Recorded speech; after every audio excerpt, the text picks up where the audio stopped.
Hello viewers, I'm Advocate K. Rawat. Today I'm going to talk about the two most important topics under Civil Procedure Code 1908. One comes under the section 10, which is res sub judice, and other which comes under section 11, which is res judicata.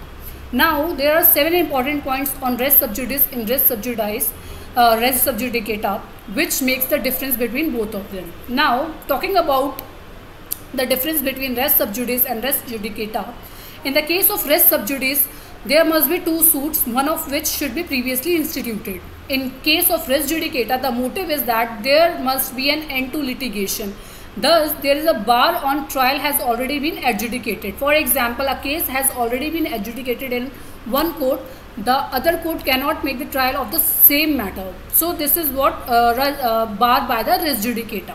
In terms, a matter has previously been decided and not put to trial again.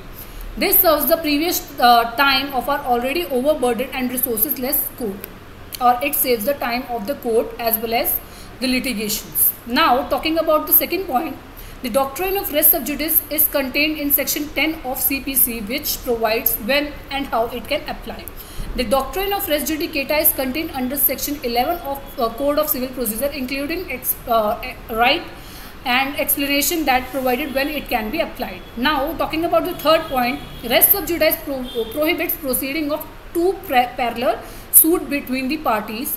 That means if two competent courts try the same suit on the same issue, the subsequent court can put stay on the trial to prevent the multiplicity of the proceedings and time of the court. On the other hand, res sub judicata prohibits the second trial of the same dispute when the same parties.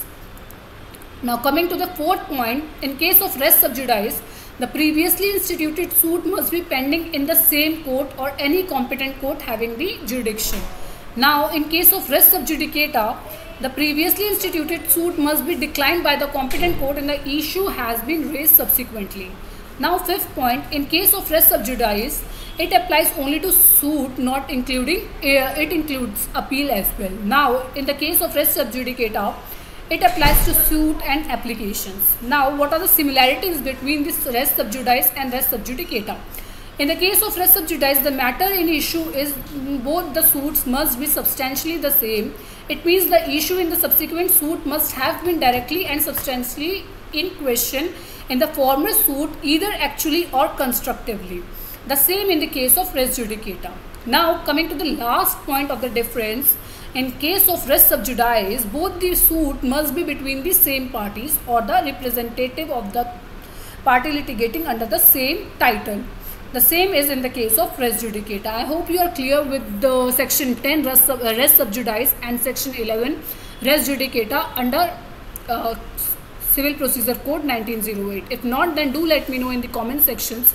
I'll clear all your doubts regarding the res sub judice and res sub judicata in my next video.